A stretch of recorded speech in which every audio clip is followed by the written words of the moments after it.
I'm a philosopher who has participated in thousands of online debates. I'm going to explain the biggest mistake I see people make. First, we need to understand how debates work. A discussion means people talk about stuff. A debate means they disagree and use arguments to try to reach a conclusion. Debates try to figure out what the right answer is. Debates should try to reduce disagreement by seeking the truth. Arguments point out mistakes so people can make improvements to their ideas. That's error correction. When people reply to each other, their arguments form a tree structure. You can draw a diagram which shows, for each argument, what it was a reply to and what replied to it. What do online debates look like? People write on some kind of forum or chat program. This debate was around 100 pages long. Midway through, I made a tree of the debate focusing on key points. I did it from memory, which is on the left. The version on the right shows a couple changes I made after reviewing the conversation.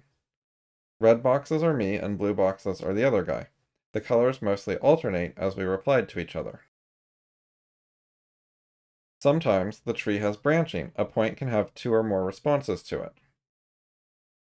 So this gives you an idea of what tree diagrams can look like. The diagrams help show context. They make it easier to see where in a discussion a point goes.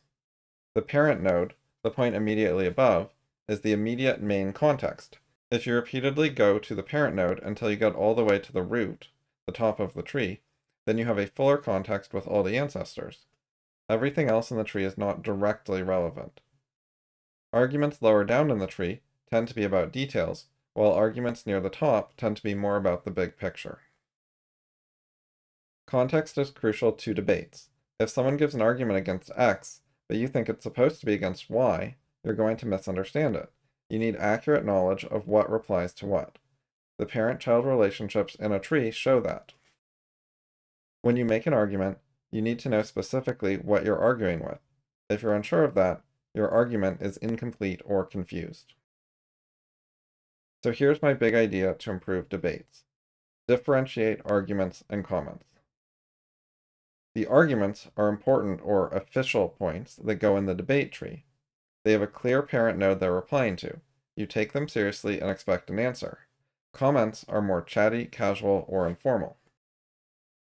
It's important to be allowed to speak freely and talk with people, not just make important arguments. You can brainstorm, think out loud, ask questions, say asides, and share thoughts unofficially. And then people still know which you think are the important points that you want an answer to. It's similar to software comments. The computer ignores them, but they're still useful to people. They let us put notes explaining things. So here's how to have better debates. Make a debate tree diagram with all the arguments but no comments. Have your debate with posts, IMs, or voice speak freely.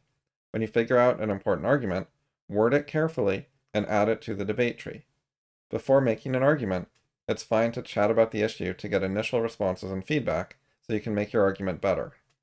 The debate tree will keep you organized and focused. In the debate tree, each node should make a single short point. For detailed arguments, you can use references, citations, or multiple nodes. You can provide extra detail in your discussion that isn't in the tree. How do you indicate what you're replying to? You could number every node, point at nodes, or circle nodes. If you're replying to the most recently said thing, sometimes that's clear. But the primary method is quoting. Give a quote of what you're replying to above your argument. Quotes should be 100% exact. Quotes indicate someone else's speech, so it needs to actually be their speech.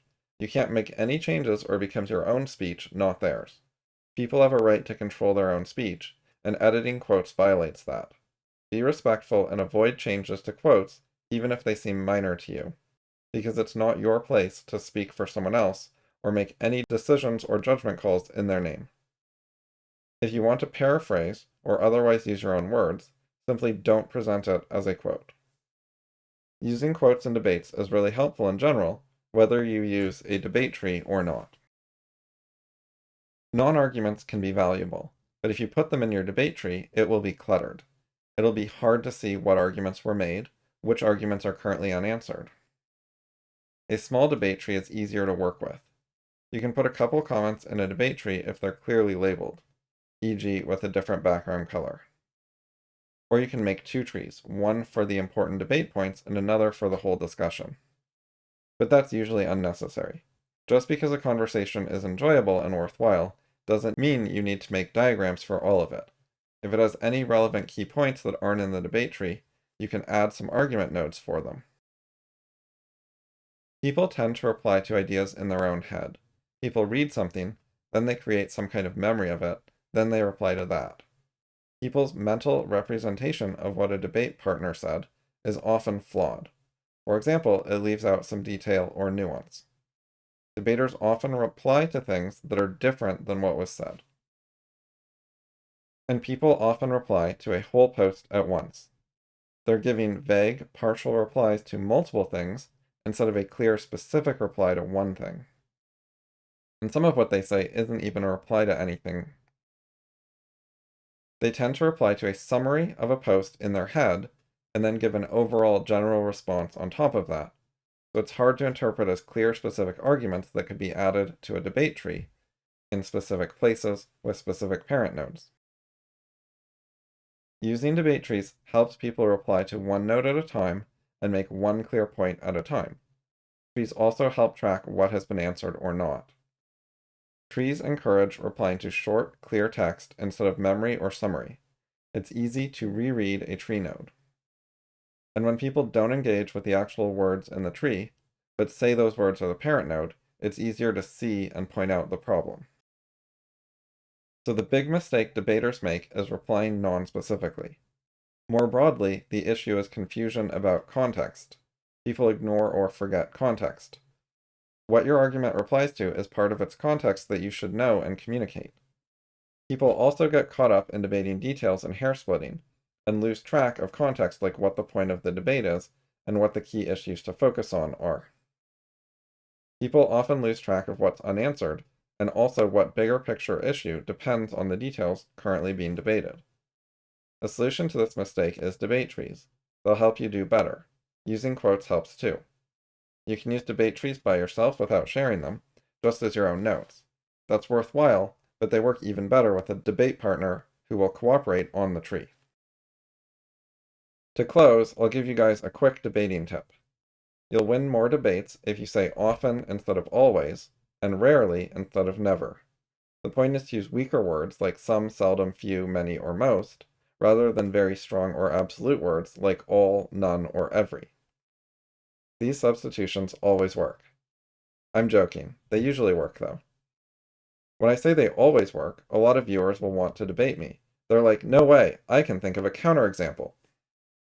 When you make absolute statements, they can be refuted with a single counterexample, which baits people to try to correct you. If you say your partner never does dishes, they'll probably argue with you, and you'll have a hard time logically winning. But if you say they rarely do the dishes, what are they going to do? They could remember a dozen times they did the dishes, but you haven't defined what counts as rare, and they probably don't have any written data showing how frequently they do dishes. However, a tip for life. In domestic debates, usually everyone loses. If you want to debate people, do it online instead. And remember, the point is to learn something. Avoiding absolute statements is genuinely productive, though, because those absolute statements are usually false. Part of why this tip works is your statements are genuinely more accurate.